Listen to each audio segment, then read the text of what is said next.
அரசு அலுவலர்கள் நலன்.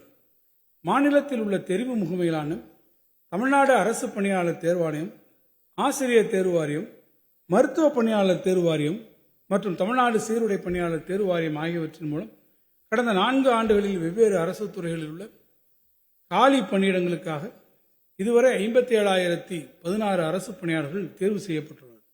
இது தவிர பல்வேறு அரசு துறைகள் மற்றும் உள்ளாட்சி அமைப்புகள் மூலமாக 21,866 பேர் பணி நியமனம் செய்யப்பட்டுள்ளார்கள். ஆக மொத்தம் இந்த அரசு பொறுப்பேற்ற 4 ஆண்டுகளில் 78,882 நபர்களுக்கு பணி நியமனம் வழங்கப்பட்டுள்ளது.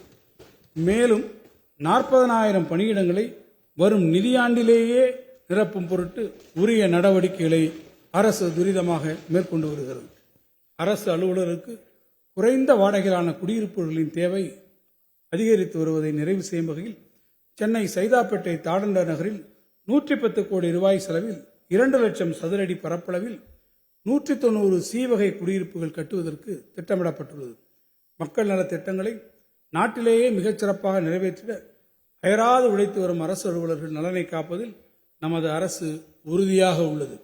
அதன் ஒரு பகுதியாக அரசு மேற்கொண்ட முயற்சிகளின் பலனாக அரசு அலுவலர்கள் தங்களது ஊதிய கணக்கை பராமரித்து வரும் தமிழ்நாட்டின் முக்கிய வங்கிகள் அரசு அலுவலர்கள் மற்றும் அவரது குடும்பத்தினருக்கு கட்டணமின்றி பல சலுகைகளை அளித்திட முன்வந்துள்ளன.